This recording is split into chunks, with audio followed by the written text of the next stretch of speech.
പാലക്കാട് കുഴൽമന്ദം സാമൂഹികാരോഗ്യ കേന്ദ്രത്തിൽ ചികിത്സാ പിഴവെന്ന പരാതി. വയറുവേദനയുമായി എത്തിയ കുഴൽമന്ദം സ്വദേശി അലീമയ്ക്ക് ഇഞ്ചക്ഷൻ നൽകിയതിന് പിന്നാലെ ഇടതുകാൽ തളർന്നുവെന്നതാണ് പരാതി.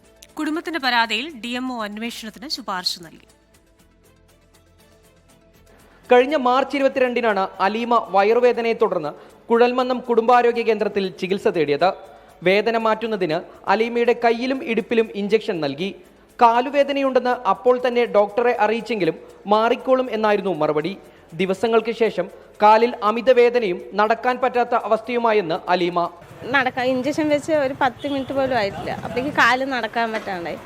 അവിടെ നിന്ന് തന്നെ ഞാൻ പറയുകയും ചെയ്തു, നല്ല വേദനയുണ്ട്, എനിക്ക് ഭയങ്കര ബുദ്ധിമുട്ട് പറഞ്ഞപ്പോൾ ആ നേഴ്സ് പറഞ്ഞു വേദനിക്കുന്ന ഇഞ്ചക്ഷനാണ്, അത് കുറച്ച് നേരം ഉണ്ടാവും പറഞ്ഞു. ഇപ്പോൾ പാൽനീരാണ് കാണിക്കണത്. ഇപ്പോൾ എനിക്ക് ഒരടി നടക്കാൻ പറ്റുന്നില്ല, എനിക്ക് ഭയങ്കര ബുദ്ധിമുട്ടുണ്ട്. കുഴൽമന്ദം PHCയിൽ വീണ്ടും എത്തിയപ്പോൾ വൈറ്റമിൻ കുറവ് മൂലമാണ് ബുദ്ധിമുട്ടെന്നും പതുക്കെ ശരിയാകും എന്നും മടക്കി അയച്ചതായി കുടുംബം ആരോപിക്കുന്നു. അലീമയുടെ ഭർത്താവ് ഫിറോസിന്റെ വരുമാനത്തിലാണ് 2 കുട്ടികൾ അടങ്ങുന്ന കുടുംബം കഴിയുന്നത്. നിലവിൽ ഫിറോസിനും ജോലിക്ക് പോകാൻ കഴിയാത്ത സാഹചര്യമാണ്. തുടർ ചികിത്സയ്ക്ക് ആവശ്യമായ പണം സർക്കാർ നൽകണമെന്നും ചികിത്സാ പിഴവ് വരുത്തിയ ഡോക്ടർക്കെതിരെ നടപടിയെടുക്കണമെന്നും ഭർത്താവ് ഫിറോസ്. എനിക്കിനിപ്പോൾ ചികിത്സയ്ക്ക് മുന്നോട്ട് പോകണമെങ്കിൽ പൈസ വേണം, എന്നോടത്ത് അതിന് വഴിയില്ല. ഇപ്പോൾ എനിക്ക് പണിക്കും പോകാൻ പറ്റുന്ന, വീട്ടിൽ എൻ്റെ വരുമാനത്തിലാണ് ഈ വീട് കഴിയണത്. ഇപ്പോൾ ഹോസ്പിറ്റലിൽ പോകണമെങ്കിൽ ഒരു 3000-4000 ഓരോ ദിവസം പോകുമ്പോൾ വരുന്ന ബില്ല്. എനിക്ക് ഗവൺമെൻറ്റിൽ നിന്ന് ഇതിന് എന്തെങ്കിലും ഒരു നഷ്ടപരിഹാരം കിട്ടിയേ പറ്റൂ.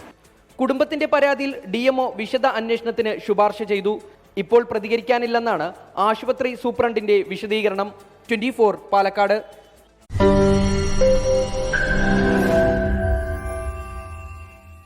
ലോകത്തെവിടെയായാലും ഏത് സമയത്തും 24 വാർത്തകളും ഓഗ്മെന്റഡ് റിയാലിറ്റി പാക്കേജുകളും എക്സ്പ്ലെയിനറുകളും വിശദമായി കാണാൻ ഞങ്ങളുടെ YouTube ചാനൽ നിങ്ങൾക്ക് സബ്സ്ക്രൈബ് ചെയ്യാം.